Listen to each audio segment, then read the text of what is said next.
this team just needs to win, right?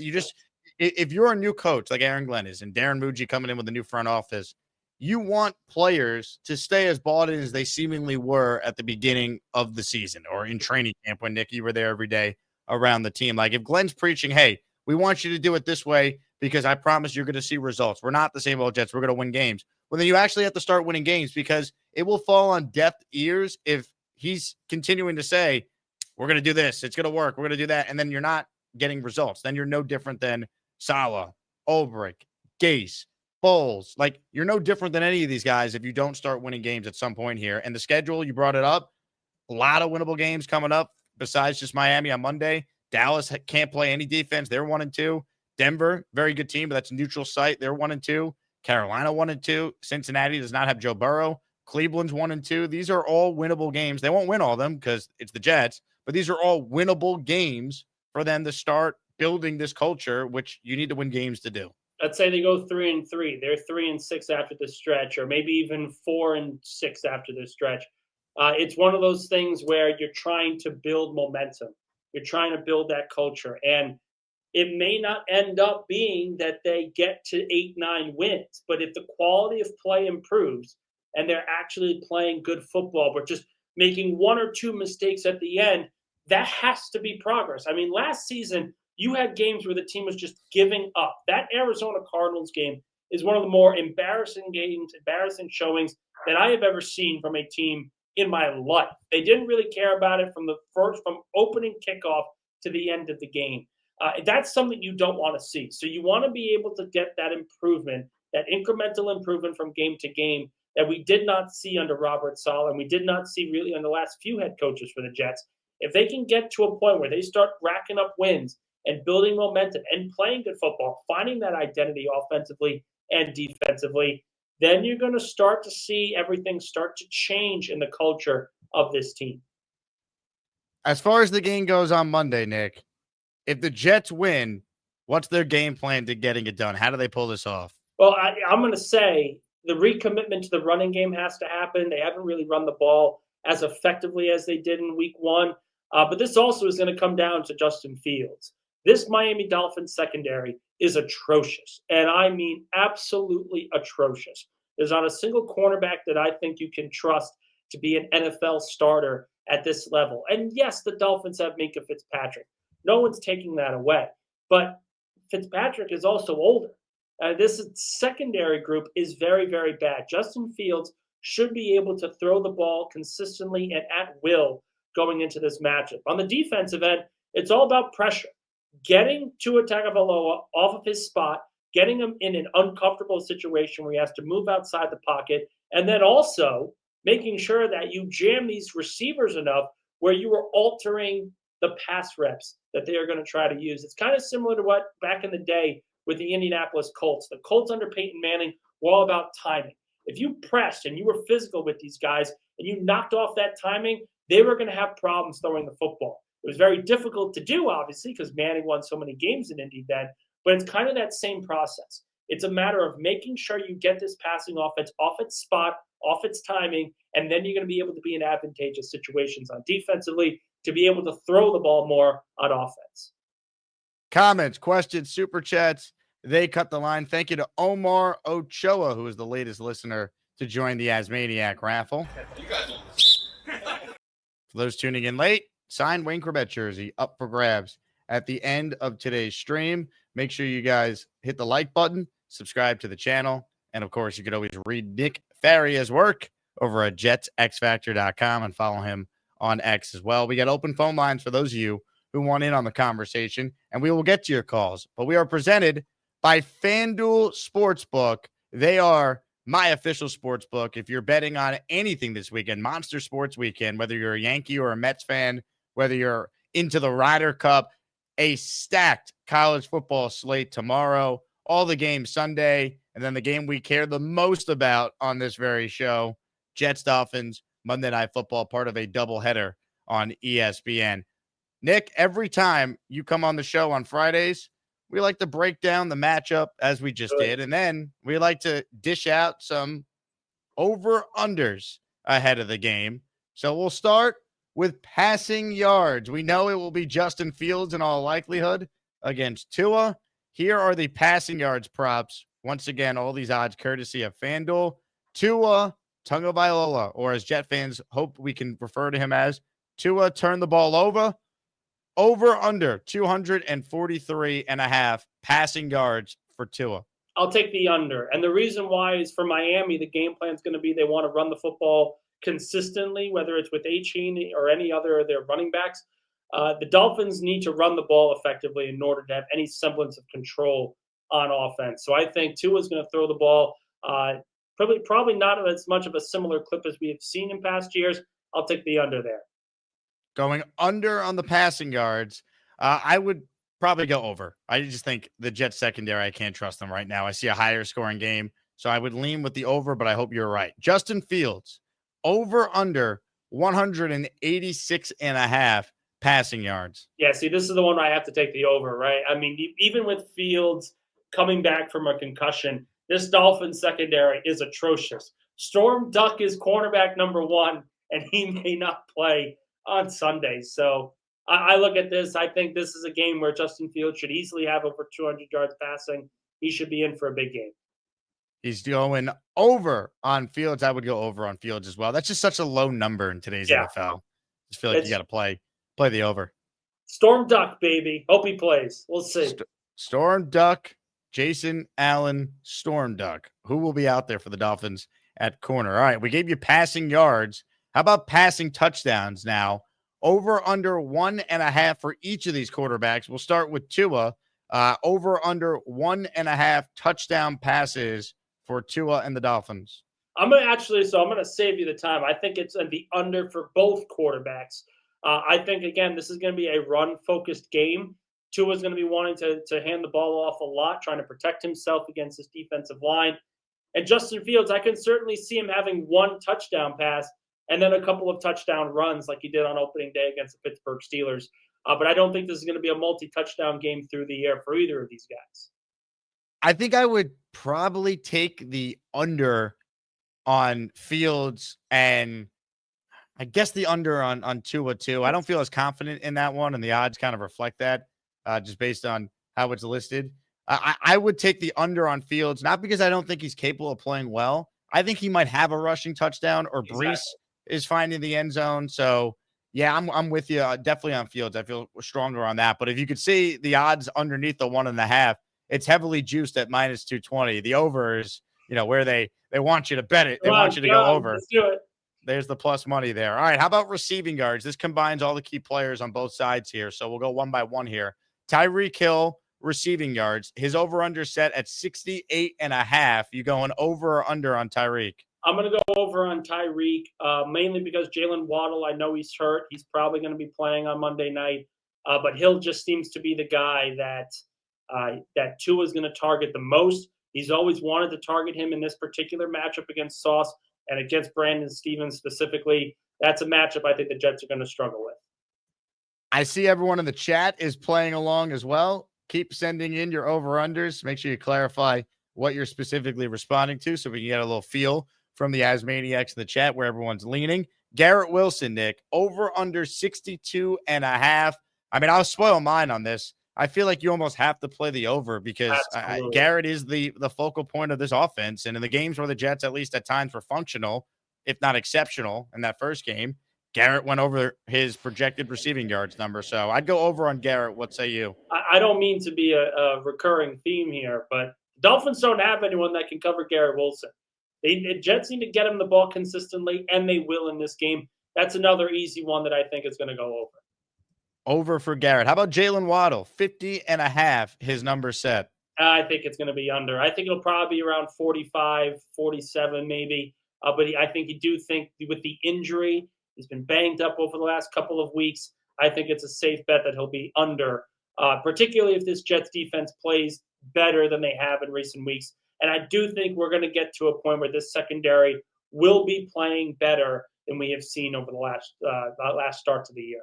Mason Taylor. This is an interesting one. Mason Taylor against the Dolphins. Of course, his dad, a legendary Miami Dolphin, former Jet too, Jason Taylor. I'm hoping we get Mason Taylor's first ever touchdown in this game. And then they panned to Jason Taylor in the crowd wearing Jets gear, all excited. And we really stick it to the Dolphins and what could be their funeral game for their coach. But anyway, we'll get to that coming up. Mason Taylor, 19.5, his receiving yards. Glenn saying this week they want to get him the ball more. I would play the over just on that. Your thoughts? Oh, yeah. The minute that Aaron Glenn said, we need to get Mason Taylor the ball more, I said, okay, hit the over every time he touches the field now. So safe bet that he's going to have over 20 yards receiving in week 4. Devon Achane, over under 40.5 receiving yards. This is one I think is going to go over. I think the Dolphins are going to want to get the Jets linebackers in a difficult spot, and I think they can. Jamien Sherwood hasn't had a very good start to the season. Kiko Magoa is a player that could be starting next to him at linebacker without McCrary Ball or Quincy Williams on the field. This is a matchup that the Jets are going to struggle with this week, and certainly a big game for Achane could be coming. Breece Hall, over under 23.5 receiving yards. Week 1, I felt like a genius. I'm like, oh my God, it's at 19.5, play the over. And he had it like in the first quarter. But since then, they really have not used Breece much in the passing attack. It's still a relatively low number. Is this the week the Jets finally get Breece Hall going in the passing game? Absolutely. And again, we can be frustrated with that in that regard. But at the end of the day, a big problem that the Jets have been facing is pressure against Buffalo, against Tampa Bay. With the amount of pressure that they have faced along the offensive line, it's forced the running backs to have to settle in as blockers instead of receivers. I thought Tanner Rangstrand has done a very good job for the first 3 weeks as a play caller, and he has even acknowledged that they need to get Breece Hall the ball more in the passing game. So I certainly think that Hall's over is going to be hit in the receiving game, at least at this point. Real quick, 2 more. Malik Washington, over under 18.5 receiving yards. Darren Waller, over under 11.5 receiving yards. I'm going to go over with Darren Waller. I do think it's a matchup the Jets could struggle with if Waller is able to play consistently in this game. Washington, I'm going to stick with the under on this one. I think Waller is a little bit more of a better fit in this matchup for Miami than a player like Washington. Okay. From receiving props now to a rushing prop. Let's talk about player rushing yards, and let's start with the Dolphins side of things. Devon Achane, over under 54.5 rushing yards. I'm going to say over, but not by much. I think he will probably be the leading rusher for the Dolphins, but I think at like 60, 65. It's not going to be that he overshoots the over, blows it out of the water. So I think he'll hit the over, but just barely.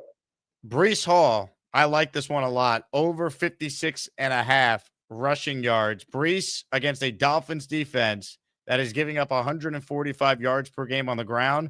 I think Breece is going to look like week 1 Breece in this one. Give me the over. Yeah, I agree. It's the Dolphins do not match up well with what the Jets want to do on offense.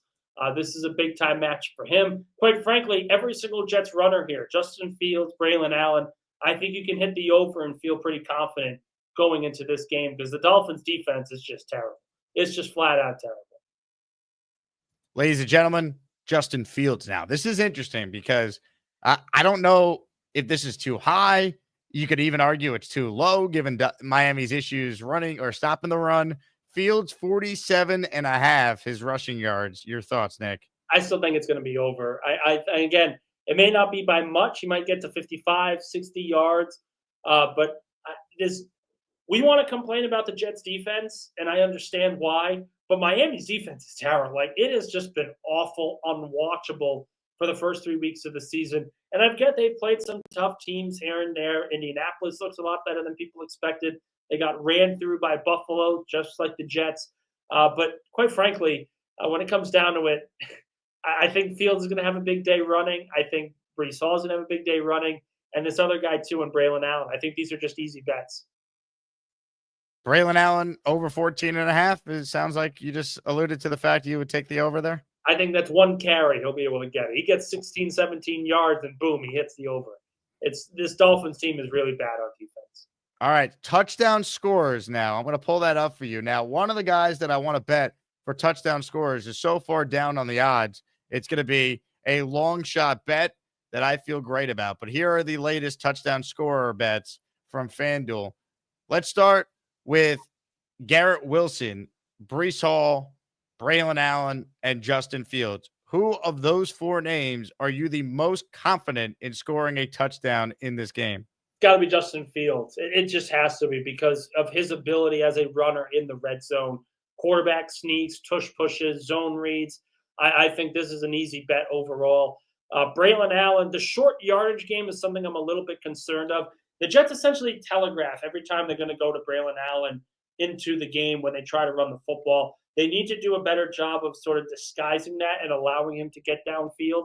But I do think Justin Fields, at any point in this game, is going to get a rushing touchdown. It's one of the easier bets I would think of. One player not on this list, though, that I think I'm with you, Jake, Mason Taylor. I think we all can understand playing in Miami, where his dad was a legendary football player, a Hall of Famer. I think he gets his first touchdown of his career in this game. If you want the odds on Mason Taylor on FanDuel right now is currently plus 470 to score a touchdown anytime in this game. If you think he's going to score the first touchdown of the game, plus 2,200, meaning $100 on Mason Taylor to get the party started for the Jets Monday night. We'll pay you $2,200. And then if you want to bet on Mason Taylor to score the last touchdown of the game, Mason Taylor plus 1,800 is the last number you see there on the screen. At plus 470, Nick, I love it. I might have to bet that. I think Mason Taylor is due to find the end zone. $20 on Mason Taylor to score a touchdown on Monday wins you 94 at plus 470 on FanDuel right now. I mean, let's think about it here. The head coach is saying we need to get him the football more. The offensive coordinator says, yeah, we need to get him the football more. I think we're going to see a heavy dose of Mason Taylor against the Miami Dolphins. And it would be an easy, no-brainer situation for Justin Fields to target him. I've liked what I've seen from Mason Taylor at this point in his rookie campaign. Most people that wanted to see more didn't really understand that the tight end position is a complex role to learn early on for rookies. I have liked what I've seen. I think he's going to come through with his best game so far as a Jet. Mason Taylor, find the end zone, and then camera, please pan to Jason Taylor. Oh, you know that's going to happen. You know that's going to happen. JJ with a super chat. Thank you, JJ. You joined our raffle for 2. I see we just had a viewer spike for those tuning in late. We are giving away an awesome prize today. Football Friday, we step it up with the giveaways. A signed Jermaine Johnson jersey on the first show today with Fireman Ed. And with Nick right now, we're giving away a signed Corbett jersey at the end of the show. JJ says, what's your prediction for how the defensive starters will look / lineup come Monday night? I have a feeling we will see some big changes to the starting defense starting Monday. Nick, do you see any big changes to this defense? Well, outside of just the normal ones that come from injury, what I mean is maybe Kiko Maigoa getting the start at potentially linebacker next to Jamie Sherwood, which is in play. Michael Clemens getting the start over Jermaine Johnson, which is obvious. Malachi Moore could potentially be getting the start over Tony Adams, even though Adams is coming back from injury. The big question is what's going to happen at corner. They haven't liked what they've seen from Michael Carter. They haven't liked what they've seen from Brandon Stevens. The trade for Jarvis Brownlee, the fact that Aaron Glenn essentially said that he can play both outside and inside tells me that the team wants to see more from Michael Carter II. Does that mean they're just going to flat out replace him? I don't think so. But the rope is getting thinner for Stevens and Carter, and I would not be surprised eventually if we see the Jets try to make some sweeping moves in the secondary next to Sauce Gardner. Sauce is there. He's entrenched. He's the main guy. But who plays on the opposite side of the field remains a big question, particularly if these two other players continue to struggle. I don't know if we'll see anything major lineup-wise. I mean, they haven't benched Clem and Jad. That doesn't seem like that's happening. They can't. Who are you going to put in for him? But like, in theory, and I'm not arguing for Clemens and saying that he's a great player. He's not. But who exactly do you want him to play behind? Who do you want to have play ahead of him at this point? You can't play a defensive tackle on the edge every single down.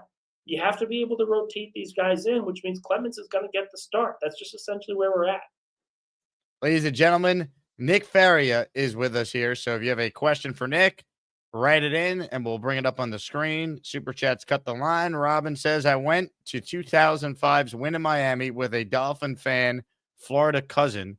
Cool part is We own the Dolphin Stadium, and as we left, we did the Jets chant, and it was loud AF. I'm channeling that this weekend. Let's go. I mean, the Jets are so due to beat the Dolphins in Miami. It's insane. It's been since Rex's last game since they won in that building. But listen, this is the year to do it too, right? I mean, the Dolphins are terrible. The defense stinks. The offense is a ticking time bomb. The offensive line stinks, and the coaching staff is one more loss away from getting fired. So I think overall, I think this is a good situation for the Jets to come away with a win, and the first win in the Aaron Glenn era. To your calls we go. Chuck Wagon is first up on the Gusbuster Umbrella Hotline. Hello, Chuck Wagon. Hey guys. Hey Nick. One of my biggest concerns, and I brought this up about 2 weeks ago, is the turnovers that our defense cannot cause. It's been 3 games. I'm not sure what the record is for a Jets team to not have a turnover after X amount of games, but are you really as concerned as I am when it comes to their defense and not being able to turn anybody over? No, and here's why. And I want to make this point because it's kind of sweeping for this entire defense. Steve Wilks has been a zone guy pretty much his entire career as a defensive coordinator. Aaron Glenn has been more of a man guy his entire run as a defensive coordinator. These two are marrying two completely different defensive philosophies together and trying to build a cohesive unit. By the end of the season, I do think this unit is going to be really, really good, but it will take time. It has taken time. The group hasn't played well for the most part, and injuries have played a part in it. Scheme has played a part in it. Adjustments have been an issue for it. It's about finding the right identity that fits the talent on this roster that they're still trying to figure out. So, again, it's concerning that they haven't turned the ball. They forced a turnover. It's concerning that they have been beaten badly by 3 good offenses. But the schedule is going to be a little bit lighter for them moving forward. And I think this matchup against Miami, while they do have talent, they do not have the offensive line to be able to produce at a high level. I think this is a day where the defense can play a lot better than we have seen in recent weeks. What are we playing more of in the first 3 games that you've seen, Nick? Are we playing more man or more zone? It's situational. So I think quite frankly, it's been more of a split from the tape that I've seen. You've seen some man, you've seen some zone, but you're seeing man in confusing situations. I think you look at the pass interference call on Mike Evans on that 3rd and 19 early in that game, and that first 3rd and 29. Well, thank you. I appreciate that. It's even worse, but they're in man for some. Who's playing man on 3rd and 29? That didn't really make sense to me, and I do think Sauce Gardner kind of got screwed by the referee there. But you've seen those moments early in this season where the Jets are playing man in obvious pass situations where you would want to see zone, and then they're playing zone in situations you want to see them playing man. So I think they're just trying to figure out what they have in this crew before they really hone into an identity. It happens. This is a young coaching staff. They're trying to work it out together. This kind of thing does take time moving forward. Who's calling it? Steve Do you Wilks. know who's calling it? Steve Wilks. Oh.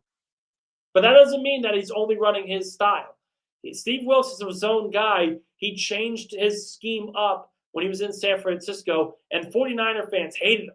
And because they kind of looked at it and said, you're not running what we're supposed to be running, even though he was kind of running players in positions where he didn't really want to put them.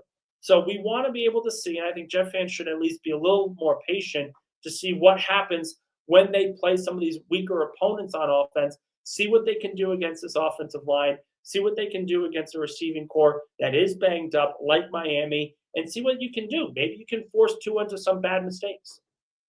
Jake, if you have the odds up, do you know what the odds are that the Jets cause a turnover? And is it over under 0.5? Well, I'll tell you what, we probably could look up what the odds are on Tua throwing an interception. So we could go through that and maybe see if there's some value there, Chuck Wagon, because he has turned it over. Good call. I'll see if I can pull that up. But I'll tell you what, Nick, like these two teams are the only teams in the league that have yet to force a takeaway. Now, I'd push back slightly and say I would figure the McDonald kick block would be considered a takeaway, but according to my ESPN stats and research notes, it's not. But that being said, like if not now, then when? I mean, they got to be able to force some damn turnovers, man. It's crazy. Can't be waiting until you play Joe Flacco in a few weeks to get that turnover. It's just unacceptable. I mean, I'm trying to look here. I mean, you could bet on the defense scoring a touchdown, plus 750 for the Jets defense to score a touchdown. That does not include special teams. Let's see. Let's go to some passing props. Tua to throw an interception. Wow, yes is minus 135. The odd, okay. The betting odds favor the Jets to force Tua to throw a pick at minus 135. But again, I kind of like those odds too because the Dolphins' offensive line is really bad. They could force pressure and force Tua into a bad throw, and someone in the secondary has got to make a play. That's the big question. Can one of these guys make a play? Justin Fields odds to throw an interception. Yes, but it's plus 104. So it's basically a pick 'em, essentially. No, minus 135. So the odds favor him not to throw a pick, whereas Tua's odds are more likely to throw an interception. That's the consistency of Justin Fields holding on to the ball longer than he normally does. We'll see. We'll see. This is a golden opportunity for the Jets defense. Andrew C. with a super chat. I'm better positioned with Clemens for Monday night. I'll tell you what, the dream out there at edge, you tell me if you think this guy is better than Clemens. J-E-T-S. Yes. All right, let's go. I want him out there. He's at least a little more durable than Michael Clemens at this point. Ace of Spades says, do you think they gave Jermaine Johnson too many snaps too early? No, I don't. I think you want to be able to get him acclimated in a proper way. They were confident in it. Jermaine Johnson looked great in training camp. I mean, he looked fantastic towards the end, so you want to be able to get him to that point. Again, I think this is just a matter of you are overcompensating post a major surgery. These injuries can happen all the time, and you have to be patient with a young edge rusher like this coming off a major surgery. It happens to everyone. It happens to quarterbacks. Aaron Rodgers started last season very, very poorly, and then he picked it up later on in the year as he was a full year removed from his Achilles injury. The longer you take to get away from that injury, the better and more concise, more consistent you will be. Ladies and gentlemen, a super chat from Andrew C., who says, if I wear a Clemens jersey, maybe we win. Do you own a Clemens jersey to wear, Dream? God bless you, man. If you have a Michael Clemens jersey, God bless you. I would love to know who has a Michael Clemens jersey. I think Green Bean actually has a Michael Clemens jersey, believe it or not. I think he does. It's ugly, man. The tape is ugly for Michael Clemens, and it's one of those things you want to see the development in him because, in theory, the intangibles, his body of work, he should be able to be a good run defender. But that clip against Tampa Bay where he doesn't set the edge and he can't get off a block against a tight end, I mean, that's inexcusable. It's just flat out inexcusable for a modern NFL edge rusher to be unable to get by a tight end. It's just, it can't happen. More of your calls before we wrap with Nick. Ladies and gentlemen, it's Clifton time.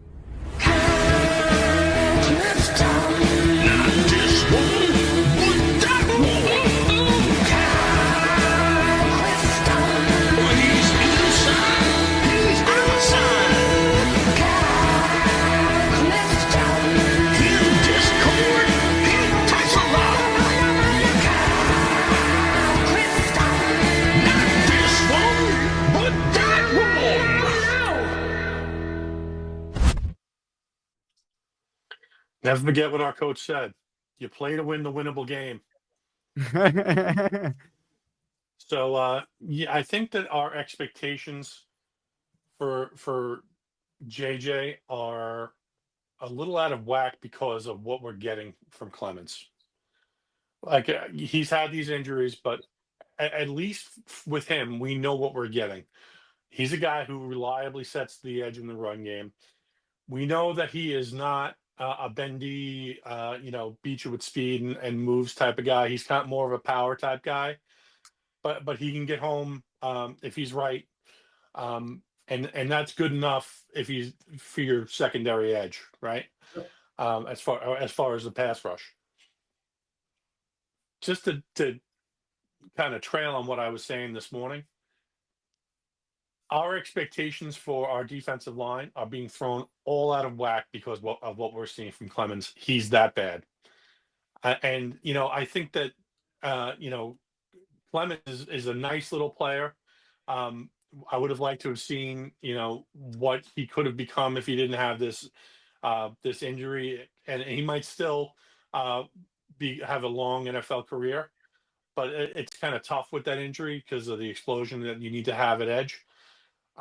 It's just that, I think that maybe we're overestimating our defensive line quality because we think that he's still going to be the same old guy, and we think of Clemens as kind of like this, tertiary option or whatever, and he's really not. Clemens has to play because of weaknesses that we discussed earlier with Will McDonald's game against the run, and JJ's injury, and like his own limitations. It kind of goes back to the new regime not recognizing in free agency in the draft that we needed to spend a little bit more capital on being tougher up front. Or thinking they could fix Clemens. We're Aaron Glenn. We could fix him. He's built like a statue. He's an Adonis. The intangibles have always been there. The problem is when you're an edge rusher that has more personal foul penalties than sacks recorded in your 4-year career. It's 9 to 7.5. That kind of tells you the story. It's, Philadelphia had Derek Barnett. The Jets have Michael Clemens. And sometimes you just got to move on from those kind of situations. Yeah, I mean, isn't that kind of Jermaine's thing too? Is like he's kind of a team guy. He's like he's got all these intangible type things, but he's not necessarily your 13, 14 sack per game guy. Well, I think Johnson could be, but to expect that in year 4 coming off an Achilles, I don't think it's fair to put that on him. Yeah, that's totally fair. All right, guys, I really appreciate your time. Kyle, excellent call as always. Nick, score prediction for Monday night. Do the Jets finally get a damn win? 34-21 Jets. I think this passing offense is going to light it up. And quite frankly, it's not to say that I have a lot of faith in Justin Fields as a passer. I have more faith that the Dolphins defense will have breakdowns in coverage more than the Jets actually being able to find people open. And I will say, as sort of a kind of turning point here, I've loved what I've seen on tape from Tanner Engstrand. You look at the tape, and there are guys running open consistently, game in and game out. If you have a quarterback who can locate open receivers and deliver catchable footballs, this Jets passing offense should be very, very good. I think it happens. I think it all comes together against the Dolphins. They'll be close for most of the game. Couple late field goals, maybe a late touchdown puts it away and puts the final nail in the coffin for McDaniel and the Dolphins. Unreal. Nick Faria somehow finding a way to not just pick the Jets, but to have them winning by 2 scores. Dolphins stink. I'm not saying it would take. Go to the Jets. You're absolutely right. But the Jets don't have a team meeting after week 1. That's a massive difference here. Massive difference. I hope you're right. I do. I really do. Nick, enjoy your weekend. We will talk to you soon after the Jets win 34-21. You said 34-21 on Monday night. Ladies and gentlemen, you heard it here first. Nick Faria calling his shot. Let's go.